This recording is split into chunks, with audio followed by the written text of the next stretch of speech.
இறையேசுவில் அன்பிற்குரியவர்களே, பொது காலத்தின் 17வது வாரம் மாதத்தின் முதல் வெள்ளிக்கிழமையான இன்று நிராகரிப்பவர்களை நிராகரிப்போம் என்ற ஒரு மைய சிந்தனையில் நாம் நம்முடைய வாழ்வை இன்றைய வாசகங்களோடு சிந்திக்க அழைக்கப்படுகின்றோம்.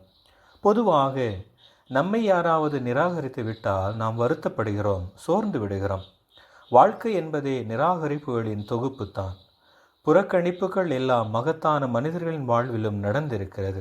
முதலில் அங்கீகரிக்கப்பட வேண்டும் என்கிற ஆசையை நாம் அறவே களைந்தெறிய வேண்டும்.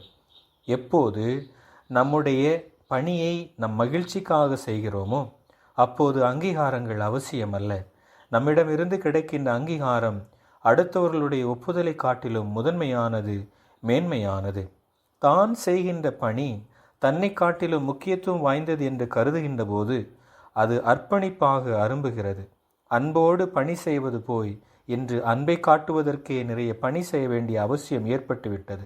இன்று ஓவர் டைம் செய்துதான் மனைவியின் தேவைகளை பலர் தீர்க்க முடிகிறது. பொருளால் தான் அன்பு வெளிப்படும் என்கின்ற எண்ணத்தால் இங்கு கடைப்பால் கூட கடை சரக்காக ஆகிவிட்டது. நாம் அன்பின் வயப்பட்டு பணியாற்றும் போது யாருடைய நிராகரிப்பும் நம்மை பாதிப்பதில்லை. இன்னும் சொல்லப்போனால் அவையே நமக்கு கச்சா பொருட்களாக உந்துதல் தீயை உற்பத்தி செய்கின்றன. இதைத்தான் ஆண்டவர் இயேசுவினுடைய வாழ்விலும் பார்க்க முடிகிறது. தான் பிறந்து வளர்ந்த ஊரில் அவரை மக்கள் ஏற்றுக்கொள்ளாமல் நிராகரிப்பது அவருக்கு மிகுந்த மனவேதனையும், அவருடைய மீட்பு பணியையும் புதுமைகளையும் அந்த மக்களுக்கு நிகழ்த்த முடியாமல் போன பொழுது கூட இயேசு அந்த நிராகரிப்பை கண்டு தன்னுடைய பணியை அவர் நிறுத்தவில்லை. அதை தன்னுடைய பணிக்கான அடிக்கற்களாக அமைத்து கொண்டு அவர் இறைவனின் மீட்பு பணியை தொடர்ந்தாற்ற முன் செல்கின்றார்.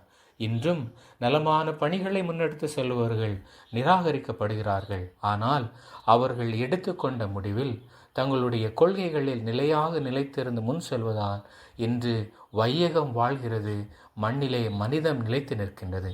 இதை உணர்வோம். நிராகரிப்புகளை கண்டு நம்முடைய மனதை நாம் ஏற்றுக்கொள்ளாமல் இருப்பதை விட வாழ்வை ஏற்றுக்கொண்டு இயேசுவை போல பணிக்காக முன்னெடுத்து செல்வோம். இறைவன் என்றும் நம்மோடு